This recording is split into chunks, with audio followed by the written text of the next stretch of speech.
Today we're going to take a look at the Marantec old to new programming connector and when it's used to transfer the code from an older style Marantec remote to a newer style Marantec remote. We'll also show you why it won't work in some situations.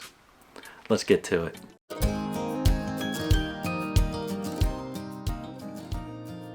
So let's take a look at the old to new programming connector and when it is used.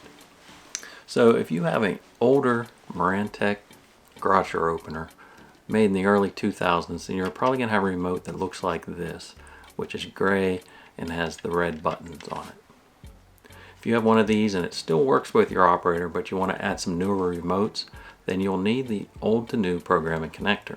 But there's going to be situations where the old to new programming connector will not work as far as transferring the code from an older style remote to a newer style.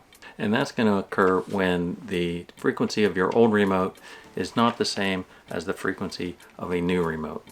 In that case, it won't work. Both the remotes have to have the same frequency to be able to transfer the code from an old one to a new one. So the first thing you're going to want to do is check the frequency of your remote that you're currently using. If you turn it over on the back, you'll see it should be printed right here. On this one, it's 315 megahertz. You may also find some that say 40 megahertz or 433 or 390. In those cases, the old to new programming connector is not going to work because the newer remotes that are available from Marantec are 315 megahertz. So first thing you got to do is make sure that your old remote will match with the new remotes. Otherwise, the old to new programming connector won't work. So what do you do if your old remote has something other than 315 megahertz on here? In that case, you're going to need to add a new receiver to the garage door opener so it can use the newer 315 megahertz remotes. And if that's the case, I'll put a link in the description below for the radio receiver that you can add to your opener so you can use the newer remotes. If you looked on the back and it says 315 megahertz, then the old to new programming connector is going to work in your situation. So now let's take a look at how to use it to program the new remote. So the first thing you're going to do is take off this back plate here. You might have a visor clip here that you need to take off, but there's a small door on the back there and you can just use your finger or a small knife and pop that off. And inside you'll see the battery, and right above the battery is 3 small holes. The old to new programming connector has 3 stiff prongs on one end and 3 short wires coming out of the other end.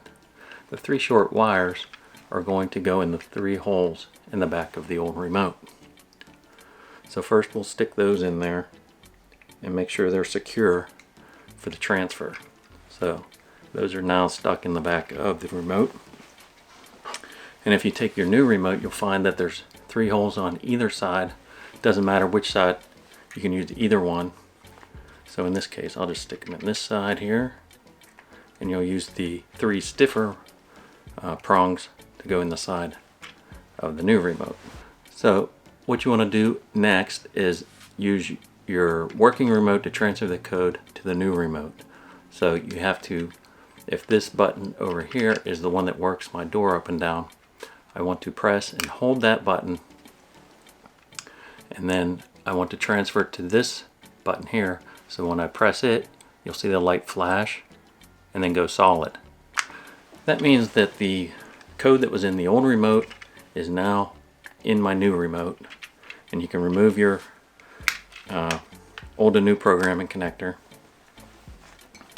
and this new remote now will work my garage door opener just like my old one did. If you had any troubles during the programming process where this light didn't flash and go solid, you can always flip the remote around and try the 3 holes on the other side of the remote. And that's all there is to it as far as transferring the code using an old to new programming connector. If you're interested in purchasing the old to new programming connector or the 382 Marantec remote, I'll put links to both of those in the description below. We hope you found this video helpful. If you did, please give it a thumbs up, and we'll see you on the next one.